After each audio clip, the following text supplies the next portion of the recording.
Hello friends, आज मैं reels बनाने वाला हूँ। आज मैं यो खुशी के खबर चले लाए। अरे कथी के खुशी के खबर? नहीं मालूम है कि अपन सके गूगल के एडसेंस चले लाए। देखलिए इतने दिन से मेहनत करी चली आई, सफल भ गेले अपन सबके। गूगल एडसेंस हाँ बहुत बड़का खुशी के आज खबर। एकदम खुशी के खबर, बातें छोड़ दियो। अहाँ सब सपोर्ट हमरा सबके जे करबै ना तो हम सब और से ज्यादा खुशी भ जेबै। तो गाइस सब हमरा सबके बीच में एते दिन के मेहनत रंग लायल जे आई हमरा और के फाइनली गूगल एडसेंस मिल गेल छै।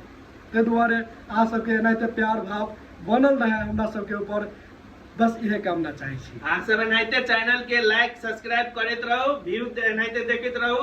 अहाँ सबके प्यार से एकदम चलते रहते।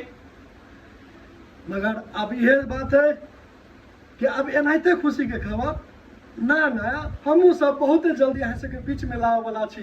पर याद रखब A1 Maithili comedy, A1 Maithili entertainment, Maithili comedy king और विजन 1 फिल्म प्रोडक्शन ए सभे के जाके सब्सक्राइब करिएटा देबै और बेल आइकन जरूर दबाए। बुझली बात, भूलब नहीं। अहाँ अपनो दबा लेब, काका मम्मी दादी अड़ोस पड़ोस सबके कह देबै। आई हमरा सबके गूगल एडसेंस कंप्लीट भेला के वजह से अहाँ सबसे बस यह अनुरोध करब कि नहीं असीम कृपा हमारा सब पर बनेने रहो। ऐसा ज़्यादा और कुछ नहीं कह सके छी। बस अहाँ सबके बीच में जय श्री राम, जय मिथिला। जय मिथिला। Thank you so